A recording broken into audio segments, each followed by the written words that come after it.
நேத்து நான் ராத்திரி ஒரு 11 மணிக்கு யூடியூப்ல ஆக்சுவலி இந்த கோயிலை பத்தி பார்த்தேன். இது வந்து பொன்னேரிக்குள்ள வருது, இந்த திருவள்ளூர் டிஸ்ட்ரிக்ட். இது நான் இதோட கரெக்டா உங்களுக்கு லொகேஷனையும் டாக் பண்றேன், கட்டாயமா வாங்க. இது வந்து 2003 தான் இந்த முருகரைய பிரதிஷ்டை பண்ணிருக்கா. எப்படின்னு கேட்டா இந்த ஏரியில 1800 வருஷம் முருகரா இது. இந்த முருகர் சிலை வந்து இந்த ஏரியில கிடைச்சிருக்கு. நான் நின்னுட்டு இருக்கிற இடமே ஏரி தான் சொல்றாரு அந்த மாமா. அதை பிளாட் பண்ணி தான் கோயில் கட்டியிருக்கா, அங்க அப்படியே பிரதிஷ்டை பண்ணிருக்கா முருகரை. ரொம்ப ரொம்ப சக்தியா குமாரசுவாமி திருக்கோயில், குமரஞ்சேரி பொன்னேரி.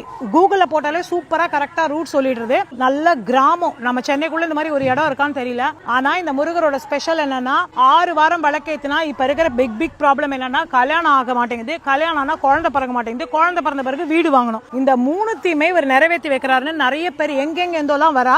எல்லா நாளுமே நட வந்து ஒரு வேளை தான் திறக்கிறா. செவ்வாய்க்கிழமை மட்டும்தான் நட 2 வேளையும் திறக்கிறா. கார்த்தால 6 மணில இருந்து மதியானம் 2 மணி வரைக்கும், சாயங்காலம் 4:30 இருந்து 8:30 வரைக்கும் இருக்கு. சோ கார் இருந்தால நான் கார்ல வந்துட்டேன். பஸ்ஸோடது எனக்கு தெரியல. ஆனா உள்ள நிறைய ஷேர் ஆட்டோஸ் வருது. நல்ல கிரௌடாவும் இருந்தது கோவில். திருமஞ்சனமே பாத்தீங்களா என்ன ஸ்பெஷல்னு கேட்டா, ஒருத்தருக்கு ஒரு ஃபேமிலி மட்டும் தான் கட்டணமா திருமஞ்சனம். அவளுக்கு மட்டும் தான் பண்ணுவா.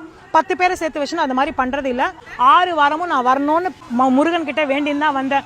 எனக்கு எந்த தடையும் பண்ணிடாத 6 வாரமும் வந்துரு, அப்படி வரவழைச்சிடு அப்படின்னு. நல்ல ஒரு கிராமமா இருக்கு.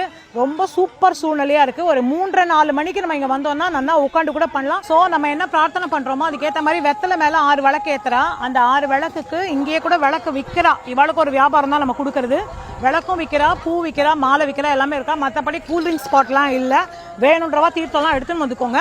அதே மாதிரி அந்த விளக்கு ஏற்றிட்டு தான் உள்ள அலோ பண்றா. எந்த ஸ்பெஷல் என்ட்ரன்ஸும் கிடையாது, ஸ்பெஷல் டிக்கெட்ஸும் கிடையாது. இவர் வந்து கிடைச்சவரா 2003 ஒன்னும் 2019 ஒரு கும்பாபிஷேகமும் பண்ணியிருக்கா. இவா பண்ணுங்க. அடுத்த வாரம் நான் வரும்போது வீடியோ போடுறேன். தேங்க்யூ.